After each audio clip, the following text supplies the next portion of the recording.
He called for it and says he has received so many inundated, and he says 80% of that is rubbish, so to speak. What do you say? Is this sustainable? Is this what we should be doing? No. I think it's not the role that the state envisaged, respect of faith and religion. I don't think this is a proper relationship that I'll explain further on that.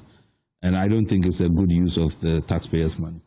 They are causing a lot of confusion, so particularly 31st night. So he's giving them a channel where you can sanitize the process. Instead of they staying out there and saying, this one is going to do this, there's going to be an accident and so on and so forth. They'll reach out to the right person. It will be counterproductive at the end for me. Okay. That's what I think. Tell us why. So, I mean, first of all, let's get this false prophecy out of the way, which is that if any of these things was inspired by the claims that the president's death was averted because he was not on the helicopter and so on and so forth.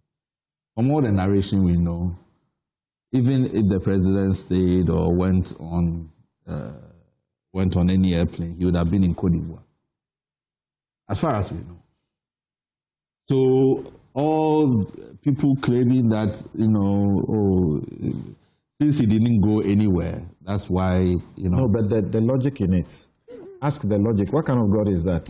God loves the president. Doesn't love the other. So that's the perversion of that is you don't even want to get there. But like, if this was what is inspiring people to say, we averted a disaster in terms of the president, and therefore we need to do A, B, C, D.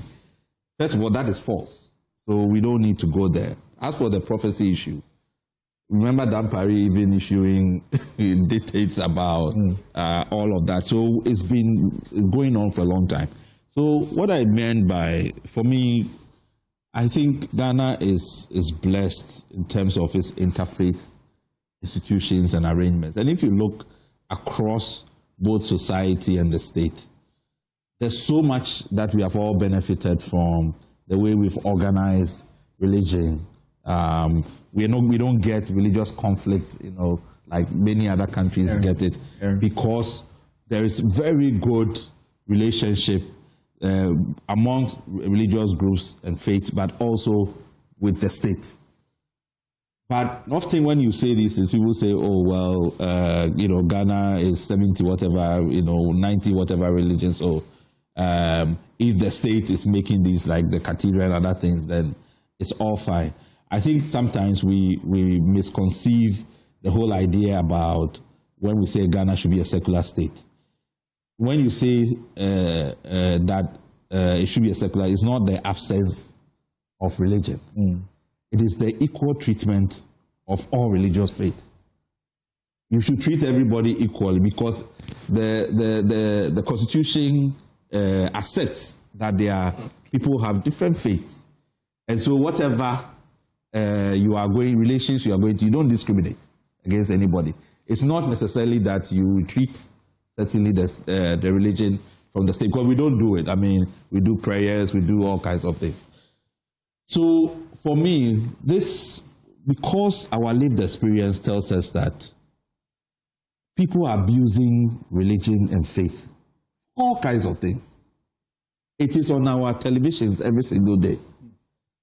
Some of the things that, when you sit and just go through Ghana television, and somebody has been given a license to, and they are sitting there proclaiming all kinds of things. Somebody is doubling money, somebody is doing this, somebody is doing that. Just got in jail. Yeah, and it's like all over the place. So when you have a problem like that, first of all, the issues about accreditation and regulation, all those things, has to be where we have been talking about it. In the past, it was about taxation and all of those things, because also people are actually selling products, religious products, on telly every single day. So there's a lot of abuse. So if you enter this space and you say, okay, now we are going to sanitize it, and give it presidential endorsement, so that now you channel, if there are 10 prophets, 1,000 prophets now, By the time this, there will be 2,000. Because what does it do? It is basically to incentivize charlatan. Because there's no punishment for false prophecy. If it's useless, it will be just thrown away. But it gives you some sort of reputation, particularly if you're looking for power, access, notoriety, and all of those things. So I thought, for me, I don't see the value in it.